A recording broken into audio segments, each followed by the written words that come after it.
Well, thank you very much, and I'd like to ask Karoline, who's become very famous, big star, and she has a person who's a colleague of hers, a friend of hers, and that she has a lot of respect for, who comes from the area and knows exactly what's happening. Karoline, could I ask you to say a few words? Yes, sir. Here we have Hariana, who is from the continent of Africa. She's been a reporter here in the United States for many years, and she has a story to share with the press, with the media, and with these two fantastic leaders who have joined you today. So, Hariana, please. Why don't you come up here and talk so they can see? Sure. That'd be great. Thank you very much. Thank you, Mr. It's a great honor. Thank you, Mr. President. So, as Karoline has mentioned, President, first of all, I want to let you know that I'm the only African reporter accredited here at the White House and I cover for the entire continent. So I just arrived from Congo, Democratic Republic of the Congo, yesterday. I went to see firsthand how the people is feeling and the President's message, President Felix Tshisekedi, about this upcoming peace deal. And let me tell you firsthand what I witnessed myself. I spoke with the people on the street. I spoke with youth. They know your name. They know that our president named President Trump is working hard to finally bring peace to the country. I saw hope. They have hope now for a better day in Congo. They see what you're doing as a future, better future for Congo. And I had an opportunity to sit down with President Felix Tshisekedi for an interview because I want to understand his mind, what he's thinking, his feeling about everything that your administration is doing. And he told me firsthand that for many years, many American presidents overlooked this conflict. They didn't do nothing. Even myself, I covered President Biden's administration. I pressed many times about this conflict. People are dying in Congo. This country has so much potential, but they need help because this war is destroying the country. Right. They never gave me any answer. And he told me, President Tshisekedi, that you have no idea, he's very thankful for what you're doing, for what your administration is doing. Not only him, the entire Congolese people, they see that finally they will have hope. And President Tshisekedi also mentioned at the end of my interview that when peace finally comes to the Democratic Republic of the Congo, he's thinking to nominate you as a Nobel Prize Peace because he said you deserve, you have been working to bring peace in the world, not only at the Congo, and he's very hopeful to meet you in the future. That's so nice. Boy, and that's so beautifully stated. And Karoline said, number one, she did say, and I shouldn't say this because it's politically incorrect, she said, she's beautiful, and you are beautiful. I'm not allowed to say that, that could be the end of my political career, but I'll say it anyway. But you are beautiful, and you're beautiful inside. So I wish I had more reporters like you. You covered Africa for a long time? Yes, for over 10 years. Wow. I covered even your first administration. Yes, I know that. That's great. Well, thank you. That's so nice that you said that. Appreciate it. And I have one more question, yes. Mr. President. Since we know in July or in the future both President of Rwanda and the Congo will be coming to the United States, in Africa, President John Lorenzo, the president of Angola, he is also the leader of African Union. Good. He worked very hard to bring peace, but unfortunately... Let's get him here. Yes, that's okay. Would you invite him for me? Of course. Okay. No, we'll have. I know that he works very hard, and he's the head of essentially the union. So the union all over Africa, not the kind of union that we have. This is the union all over Africa, and I'd love to have him. So you'll let him know. Of course, okay. Mr. President. Thank you very much. Thank you, good. Now you go back to where you belong, right? That's great. That's a great job. It's real knowledge and real heart, too. Congratulations. Okay. So we're here today to celebrate a glorious triumph, and that's what it is, for the cause of peace. And this is a long time waiting. The signing of a historic peace agreement between the Democratic Republic of the Congo and the Republic of Rwanda. The conflict has continued, and it's been going on for many, many years. It's been going from, I guess they say 30 years. The Great Lakes region of Africa for a long time, and maybe even a time before that. How is the Great Lakes region? Must be beautiful, right? Beautiful. Beautiful region, but they had a lot of war, right? A lot of fighting, a lot of death. It's displaced countless people and claimed the lives of thousands and thousands. But today, the violence and destruction comes to an end, and the entire region begins a new chapter of hope and opportunity, harmony, prosperity, and peace.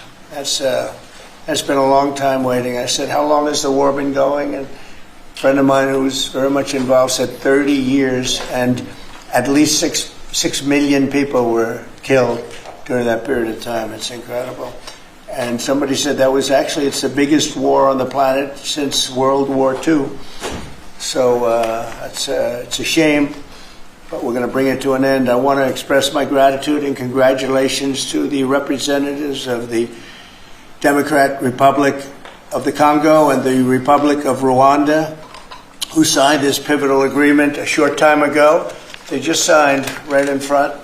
And let me also thank Secretary of State Marco Rubio, who has worked very hard on this subject, and we've worked on it together, for his outstanding leadership, as well as Senior Advisor for African and Africa Affairs, Mossad Boulos, who's, as you know, spends a lot of his time in Africa, and he's very comfortable there. I said, were you at all uncomfortable with all of the turmoil and all of the killing? And he said, no, I wasn't uncomfortable, and that's what you need. You need somebody that's going to be able to get. So, Mossad, I want to thank you very much for the job you've done. Amazing guy, actually. I also want to thank African Union, Qatar, Togo, for working closely with the United States. And I know Qatar was really working hard. And African Union, we just spoke about that. And I look forward to having them representatives here when we do the official meeting, and that'll be sometime in July. And we look forward to it. And you better be here covering it, okay? We're not going to stand anybody else covering it but you. But this is a tremendous breakthrough. In a few short months, we've now achieved peace between India and Pakistan, Israel and Iran, and the DRC and Rawanda, and a couple of others also. Serbia, you know, was they were getting ready to go to war with a group I won't even mention because it didn't happen. We were able to stop it, but I have a friend in Serbia, and they said we're going to go to war again. And I won't mention that it's Kosovo, but it's Kosovo. But they were going to have a big time war, and we stopped it. We stopped it because of trade. They want to trade with the United States. I said we don't trade with people that go to war.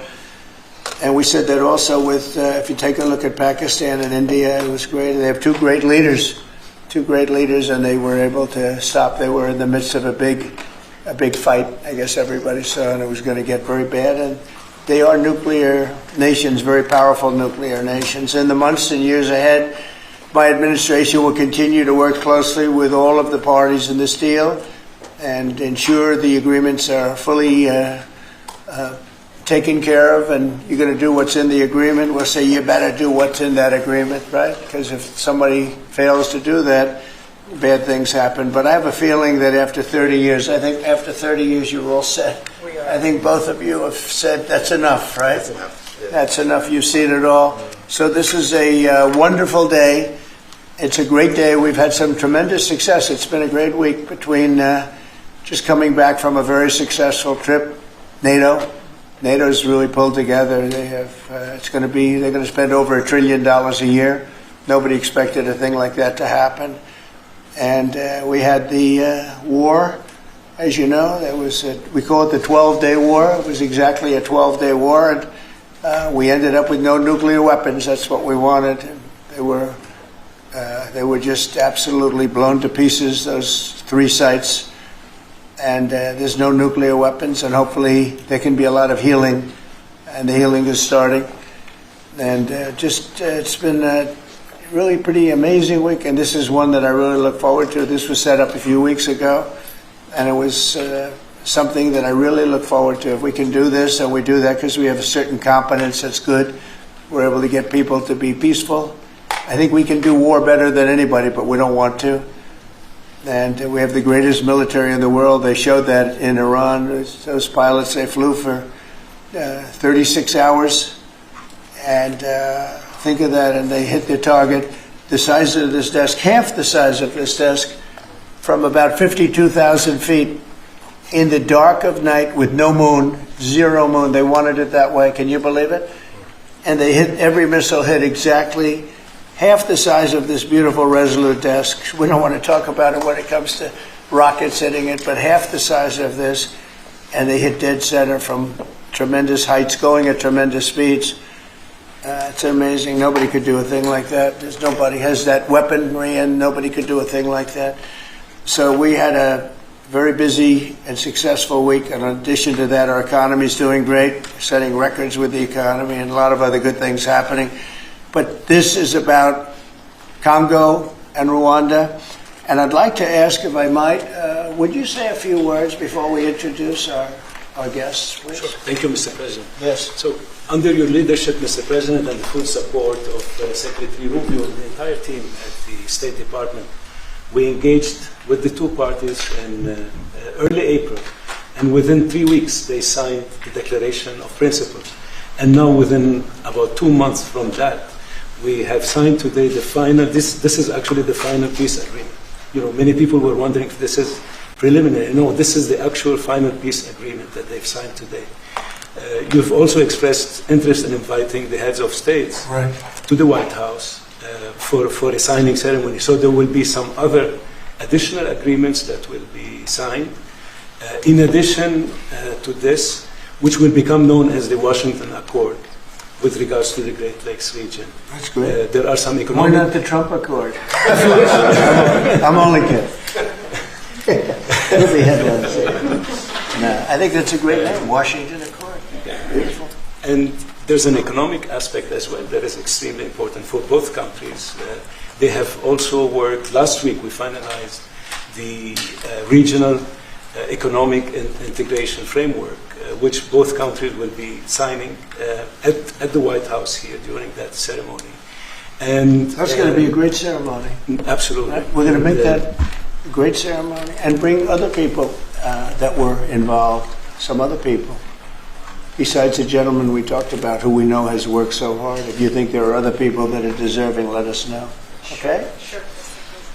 And there will be some bilateral agreements. We're negotiating a minerals deal with the DRC for critical minerals. Many American companies have shown interest in investing in the DRC, and these we're talking about long-term investments. Same thing with Rwanda. Many American companies have shown interest, and not only in mining, but also in the midstream and downstream, which will be the processing of minerals. We're also working and supporting the Lubito corridor, which will help building the infrastructure. Just 2 days ago, the United States signed, and supported a project of $1.5 billion for electric transmission from Angola to the DRC. And there are many other projects of that nature lined up. So we will be, under your leadership, Mr. President, will be working with the two countries very closely and with the support of Qatar to make sure that this agreement is implemented. And a lot of our companies are in both of these countries now, especially since we've been getting along so well. It's probably the way we were brought together. And we have a lot of our big companies are there, between rare earth and all of the other things that they do in Africa, which is very greatly expanding, especially in these two countries. You have earth, they consider it to be about the best in the world, actually, I've heard. So we're doing a lot of different things, and it's all going to bring everybody together. That's how this all began, I guess. But the big thing is, the big thing for me is there's really only one thing, and that's getting a peace treaty with two countries that have been fighting for 30 years. And I want to thank you all. Will, if you could, Yes, sir. you could bring the letters over. Of course, sir. So in front of you, as you said, sir, these are the actual agreements that were signed, respectively, by the foreign ministers of the Democratic Republic of Congo and Rwanda earlier today, witnessed by Secretary Rubio.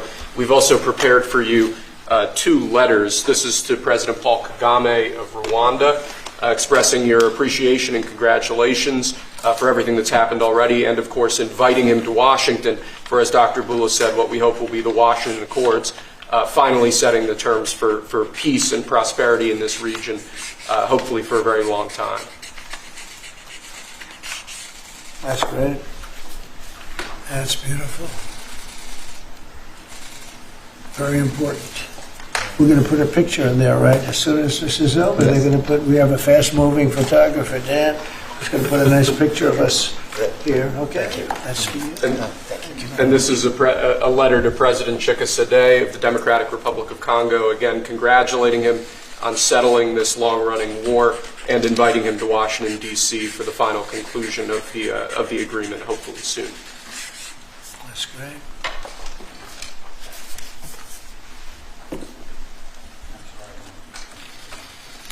That's right. That's great. You take that pen, and you take that pen. Thank you very much. So I'd like to ask JD to say a few words, our great Vice President, and then Marco, and go ahead. Great. Well, first, let me welcome the foreign ministers of Rwanda and Congo. It's great to have you in the Oval Office. And second, let me say congratulations to the President, Secretary Rubio, and the entire team. I think for the people of these two countries, they should know that the United States is committed to the pathway of peace. But to my fellow Americans, this is really a celebratory moment. This is a big moment for our country because under the President's leadership, we've taken what was 30 years of killing and war, the worst war in terms of death count since World War II, and now we're on a pathway to peace. And so if I think about what I know about these two countries, for 30 years, pretty much the entire time that I can remember these two countries being in the news, much of the story has been about them fighting one another, about them killing one another. And now we can look forward to a future where my children will look at this moment as the beginning of a new story, a story of prosperity and of peace. So thanks to the President, congratulations to the entire team, and to my fellow Americans. We should all be really proud because it's amazing what active presidential leadership can accomplish when it's geared towards peace and prosperity, and that's what we have in the Oval Office right now. So great job, sir. Thank you very much, JD and Marco, and then we're going to ask the two principals to speak. Yes, sir. Mr. President, first of all, thank you. When I first came on this job a few months ago, you made it very clear that the priority of this administration under your leadership was going to be the pursuit of peace. And from day one, whether it's been in Ukraine and Russia, whether it's been Pakistan, India, whether it's been Iran and Israel, and in the continent of Africa, your priority's been on peace. And today we see this come to fruition. It's sad. Wars get a lot more attention than peace. But peace is harder than war. A lot harder. And I want to congratulate both of the leaders here and their respective presidents for choosing the harder path, which is often peace, than the easier path, which sometimes is war, as costly and as bloody as it may be. And I echo the Vice President's statements, and that is that Americans should be very proud that the number one voice for peace in the world today is our President, your President. And so thank you, President Trump. And I want to, again, recognize Dr. Boulos and the work he's put into this from day one. He's really put a lot of time and effort, and as our friends from the respective countries can share with us. And last point, I do want to thank, you've done this already, but the African Union, Togo, and Qatar, who have been extraordinary partners and whose help we're going to need to continue to receive in order to bring all this to fruition. So congratulations to both of you. Thank you, Mr. President. Thank you. Great job you've done. Do you want to start? Either way. Would you like to start? Ladies first, maybe. Okay. Thank you so much. Thank you very much. Thank you so much, Mr. President, for having us here. I think I can summarize my contribution in 3 main points. First of all, thank you and congratulations indeed for this remarkable milestone, which is putting an end to 30 years of conflict and of suffering, and which is redefining the perspectives that millions of Congolese and of citizens of the greater Great Lakes region will have. The second point is stay committed, stay on board. We need the United States to make sure that this agreement holds and that you hold us accountable. And the third point is, if you stay on board, I think there are so many perspectives that we can transform our partnerships through and that can usher in an era of prosperity, of growth, and of shared bilateral relationships that go well beyond the challenges that we've shared together, and that can at least, or finally, focus on the potential and of the wealth that we can share. So again, our heartfelt gratitude to you on my behalf, but more importantly, on behalf of the people of the Democratic Republic of Congo. Thank you so much. Beautifully spoken, and I look forward to seeing your leader. A highly respected person, as you know, Indeed. highly respected all over the world, but in Africa in particular. So sometime in July we'll do something, big ceremony. We look forward to it. Thank you very so much. Please. Thank you very much, Mr. President. This is indeed a historical day because it's the signing of a peace agreement between Congo and Rwanda to end a conflict that has been going on for 30 years. And there has been many mediation, facilitation in the past. but none of them succeeded. And we believe that it's because of your leadership and your steadfast commitment to this process, with also a new approach of economic integration, regional economic integration, which is important to allow Rwanda and DRC working together, because this is a very rich region with cross-border trade, with minerals, with natural wealth. So with the U.S. Standing side by side with Rwanda and DRC, we believe that we will achieve a long-time peace. And we also believe that, as my colleague from DRC stated, it's important for the United States to stay committed, because today we signed, but now we need to implement what we have signed in order to open this new era you were talking about of prosperity, so that we can reap the economic dividend of peace. So for this economic integration framework to be implemented, it's important for the U.S. to accompany the parties to implement what we have signed, because in the past we have signed so many agreements that were not implemented. And we are really, we believe that with your leadership, with the involvement of the United States administration, we will reach that goal. So thank you very much, Mr. President. Well, this will happen, definitely. I can reach over. Do you want to just press them over to me? Let me have them. And I just wanted to give you each. These are your signed agreements.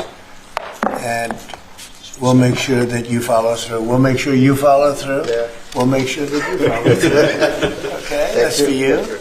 And we have one other thing that we're going to give, that we give to special people only. It's a coin. Thank you. And I hope you do that. I'm going to give you a second one for your leader. Oh, thank you very much. These are serious coins. You don't want to lose them. You'll be very. I think that your reporter from Africa should get one. What do you think? Is she around? I think yes. Are the reporters okay with it? Brian, yes? Darling, that's for you. Okay? You did a fantastic job. Thank you, Mr. And I heard President. you do a great job in covering everything. Thank you. And Mr. President, we actually have the pictures that you took earlier Oh, with let the me foreign see that. ministers here already. Thank you so much, Mr. President. Thank you. Let me see that. They're in this folder right here, sir. Okay, this one? Yes, sir. Oh, they look better than me. I don't like it. I don't like it. That's beautiful. That's very good. We have a good photographer. Beautiful. That's great. You better, I'll tell you, you better do the job here. We're going to come down. That's beautiful. Thank you very much. So we'll put them in. That's for you. I can do that. That's for you. This is from the Congo. What is it? From the Congo. Yes. Okay. Let's see, we have two of them, I think so. You wouldn't give us one, you would have made a big mistake. Isn't that nice? That's for you. That's for you. Thank you, Mr. President. Thank you very much. And you're all set, and this is for you. You're going to get this. Good. Might as well hold it. Thank you so Thank much. you very much. Good luck. Thank you. Do you have any questions? Yes. No, not Canada. This is about Canada. Why not? Why not This Canada, is by the way? Why? I mean, because this is about a different subject. but right you're now. ending all. This is right now actually a much more important subject. We just ended a war that was going on for 30 years where 6 million people died. So don't ask me a trade question on Canada. Mr. President, Kara Castronova from Lindell TV. Now that your administration, and congratulations, has secured peace in Africa to a bloody, horrific war that's gone on for decades and no other president could do it, do you think the mainstream media will I finally... love her, I'm telling you. But you're right, no other president could do it. They tried and they didn't even try, I don't think. I actually don't think they tried. Do you think Biden tried? He didn't know he was alive. Do you think the Go mainstream ahead. media will finally give you credit where credit is due? No, the media will never give me credit. But the people give me credit. That's why I'm here. The people didn't give me. That's why we're here in a landslide. We got all 7 states. We won the popular vote. So the media won't give me credit, but the people give me credit. That's more important to me. You're going to go down as a peacemaker. You're also going to go down with the president who had 0 border crossings in May. You secured the border most than anybody has ever done. But I don't know if you know this. You're on track right now to have the lowest murder rate in history in this country, and I think a lot largely go to the fact we closed down the border. But do you want to comment on that? You might go down as the lowest murder rate in U.S. history, President Trump. I saw that the other day, and it's an honor. I mean, and that's really even better because, you know, we've taken a lot of illegals into the country through the Biden administration that are murderers, 11,888 to be exact. And many of them are now gone. We got rid of them. They're back where they belong. But so it's a great honor. You know, if you took that out, the numbers would be even better. They've created a lot of problems. You truth socialed earlier about getting money to the air traffic controllers and the big, beautiful bill, which hopefully, praise God, we get this thing signed. What does that mean to that industry that has been suffering the last couple of years, probably a decade of being underfunding, and how that changed the safety of air travel? Well, they've underfunded the airports for years, and I started the process of getting it completed in terms of the equipment necessary to land the planes, where the planes, like the helicopter accident with the plane, would have never happened if they had the right modern equipment. It would have been bells and whistles would have been going on all over the place. And I had that all set, but when I wasn't here, they totally dropped it. You had a terrible head of transportation. We have a very good one there, Sean Duffy. But you had Buttigieg, and he didn't know a damn thing. He'd ride to work on his bicycle. He didn't know what the hell was going on. He was terrible. So he totally dropped that. It was a project that should have happened, and I was all set. But we had a very sad experience with the voting, and so we didn't get to do that. But now I'm doing it, and we're going to have a great system. And it's funded partially by the bill. It's the initial funding is by the bill, and then it gets to be funded. The rest of it comes a little bit later as we build it out. But we're going to build out the best in the world. We have the best companies in the world. A couple of countries have very good systems. In fact, I noticed when I was landing, my pilot often would use the system of another country, and I said, "What are you doing that for?" He said, "The United States system is so bad." So we have the best companies that do that in the world bidding. You have Raytheon, you have IBM, you have a lot of different companies bidding, and we'll get the best one, the best system for the best price. And they're going to go to town and give us a system that will be better than any other system in the world. And you won't have planes bunking into each other at 35,000 feet. On the subject of peace deals, how close are you and your administration to a deal in terms of Gaza ceasefire right now? Often asked, and I think it's close. I just spoke with some of the people involved. It's a terrible situation that's going Gaza. He's asking about, and we think within the next week we're going to get a ceasefire. And we're supplying, as you know, a lot of money and a lot of food to that area because we have to. I mean, you have to. We're in theory not involved in it, but we're involved because people are dying. And I look at those crowds of people that have no food, no anything, and, you know, we're the ones that are getting it there. Some of it's being taken by some bad people, you know, if you give it and you give it out, and they're supposed to be taking care of the people, and they end up stealing the food and selling it. But we have a pretty good system now, but so we're helping with that. You see the lines of people that just get one meal, essentially. But it's too bad. Other countries aren't helping out. Nobody's helping out. We're doing that because I think we have to on a humanitarian basis. Like this, we didn't have to get involved in Africa, but we did because we thought it was. I mean, I've been reading, like JD said, he's, you know, from much of his life, he's been just seeing this about this brutal war, and it actually got a lot of publicity because of the level of brutality. Right? It was nobody's ever seen anything like it, and to be involved in that, I mean, I consider this the most important of my conferences today. We just had a great Supreme Court victory today, and everybody would say that was big, but you know, we're talking about saving thousands and probably millions of lives here. This is more important than anything. So it's great, but we're working on Gaza, trying to get it taken care of. And again, you know, a lot of food has been sent there, and other countries throughout the world should be helping also. And on another conflict that I know you've been working on, sir, is it true that you have reached out with a letter to North Korea's Kim Jong-un? Well, if there is a conflict, I get along with him very, very well. and we'll get the conflict solved with North Korea. I've had a good relationship with Kim Jong-un, and I've gotten along with him really great, so we'll see what happens. But somebody's saying there's a potential conflict. I think we'll work it out if there is. It wouldn't involve us. But again, we're very far away from a lot of these places that we're solving problems with. But I enjoy doing it. I like doing it, and it's the right thing to do. And we have an ability to get it done. So we're solving things that we didn't have a lot to do with Serbia, Kosovo. I told you we solved a potential disaster.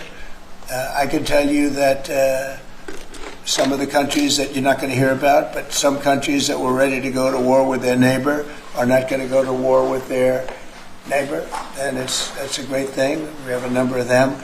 But I'm very happy about India and Pakistan because they actually have nuclear weapons. You know, when you talk about Iran, they were trying to get it, but India has nuclear weapons. Pakistan has nuclear weapons, high-level nuclear weapons both, and getting that solved was really great. We did it through trade, so it was a great thing. Mr. President, when it comes to nuclear weapons, Mr. President, are you concerned that the Iranians may have some enriched uranium at Pickaxe Mountain? The last thing they're thinking about right now is enriched uranium.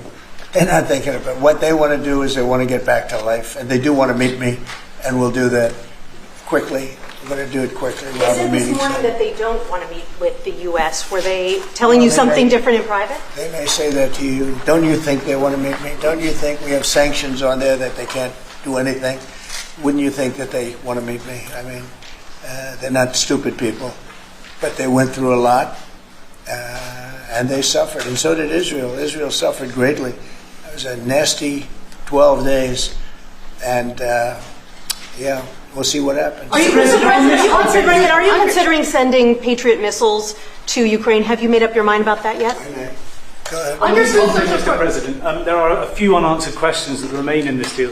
For example, will Rwandan on this conflict? For example, will Rwandan troops pull back from parts of the DR Congo, and also will the M23 rebel group be allowed to remain in parts of eastern DR Congo? Do you have any answer to those questions? Well, let me ask you that question. You want to answer that one? It sounds like an interesting question for you. Go ahead, please. Thank you very much. In the agreement we signed, we have taken the concept of operation for the neutralization of the FDLR, which is a vicious genocidal movement, and the lifting of Rwandan defensive measures. So this was already signed last year in November, so we will implement it. This concept of operation to do both things, to neutralize this movement, which has been destabilizing Rwanda for many years, and to lift our defensive measures. As for the M23, in the agreement also, we have decided to rely on the Doha talks, because there are currently talks between the AFC M23 and the DRC government to have a peace deal also that will complement the Washington peace agreement. So both things are taken care of. Thank you. Mr. President, will the United States be enforcing this agreement or taking a role in it? We're working with them to get it enforced. They can enforce their own agreement, but we'll be putting a lot of pressure on to make sure it gets enforced. The two people in this room are very, very capable people, and they'll get it done. I think they'll get it done. They love their... One thing I learned very quickly is how much you love your country, and you want to get it done. And they know it has to get done, otherwise bad things happen. But I think we're well beyond that. Other presidents should have done what I'm doing right now. They never did it. I don't think they ever tried. I don't think it's like they couldn't do it. I don't think they ever tried. And if they did, they wouldn't be able to do it anyway. On the President, yes, thank you. Mr. President, can you share with us what can happen if one of the parts violate this peace agreement? Because we don't want war to come back to DRC. I'd rather not say. I would just say that there are big penalties if they violate, and they're not going to. I don't think they will violate. I think they mean it, but we have very severe penalties, financial and otherwise. Okay. Mr. President, we can circle back to your social post on Canada specifically. Why are you deciding to end trade talks with Canada, and what rate are you looking to set? So Canada put a charge on some of our companies, and Canada's been a very difficult country to deal with over the years. We hear Canada, we have a great relationship with the people of Canada, but it's been very difficult, and they put a charge, and they were a little bit early. We found out about it. So, and we have all the cards. We have every single one. We don't want to do anything bad, but they have economically. We have such power over Canada. I'd rather not use it, but they did something with our tech companies today, trying to copy Europe. You know, they copied Europe. It's not going to work out well for Europe either, and it's not going to work out well for Canada. They were foolish to do it. So I said we're going to stop all negotiations with Canada right now until they straighten out their act. Okay? Is there anything Canada can do to change your mind about this situation? Well, no, they put a tax on companies that were American companies that they shouldn't. Very severe tax. And, yeah, I guess they could remove it. They will, but I don't really, I mean, it doesn't matter to me. We have all the cards. We have all the cards. You know, we do a lot of business with Canada, but relatively little. They do most of their businesses with us. And when you have that circumstance, you treat people better. They've had farmers that are getting like 300, 400, 200% in tariffs. Nobody's ever seen anything like it. We have cases, you don't read this and the people don't report, but they charge us 400% on some dairy products. 400%. Nobody writes that. It's not fair to our farmers, and we've got to protect our farmers. Mr. President, you mentioned how much of a rate cut it would do to the interest on the debt. Earlier today, Director Pulte was on CNBC talking about how he suggested Powell should resign. Any comments on whether or not Powell should step down? I know you've been pretty critical. I don't have a comment. I'd love him to resign if he wanted to. He's done a lousy job. Look, if you were there, you'd say, well, you know, the United States is doing well. They have no inflation. And if they do get inflation in a year or two, we'll start raising the rates. We'll get rid of the inflation, you know, and do other things. Biden had the worst inflation in the history of our country. 19%, but I think it was much higher than that. Frankly, they say 19%. I say I think it's a lot higher than that. And we have almost no inflation now. We've done a great job in a short period of time. Energy prices are way down. Gasoline now is down to close to $2 in a lot of places. A couple of places I see it even broke. It's like $1.98 a gallon. We've done a great job on inflation and honestly pretty much everything else. I think it's very sad the way people act. You know, you have a guy in there that with the stroke of a pen could lower interest rates and save us hundreds of billions of dollars a year. But he's a stupid person. You know, it's very interesting. I'm not sure if he doesn't understand it, because he should be able to understand it. It's sort of 101 economics, but I'm not sure of that. But think of it, with the stroke of a pen, he talks about costs. We can save $600 billion, maybe even, these are nice numbers for you, right? $900 billion, $950 billion by lowering interest rates. And it's really just more of a paper movement. It's not like you're not cutting anything, you're not cutting jobs. It's just interest rates. And we're number 40 or 44, number 45. Some places that you wouldn't believe that, you know, I don't want to be disparaging, but they pay a lower interest rate than the United States of America. And without us, everything blows up. You know, we sort of control the world in that sense. But we have a guy that's just a stubborn mule and a stupid person that is making a big mistake. He's making a mistake. And it lasts for years, because when you do the debt, now I've instructed my people not to do any debt beyond 9 months or so. Get this guy out. And whoever is in there will lower rates. If I think somebody's going to keep the rates where they are or whatever, I'm not going to put them in. I'm going to put somebody that wants to cut rates. There are a lot of them out there. And I said this morning, a lot of the business shows today were saying, you know, Trump is right. He should be cutting rates. Think of it. We have a great country. We're making a lot of money. We're taking in billions of dollars in tariffs. We have $15 trillion of money that wants to be invested here, which is a record. In 2 months, it breaks any record that we've ever had for a whole year, and not even close. 15 trillion, and it's going to be much higher than that. That's after essentially 2 months, because, you know, we've been doing it for about 2 months, 2.5 months. $15 trillion breaks every record in the book.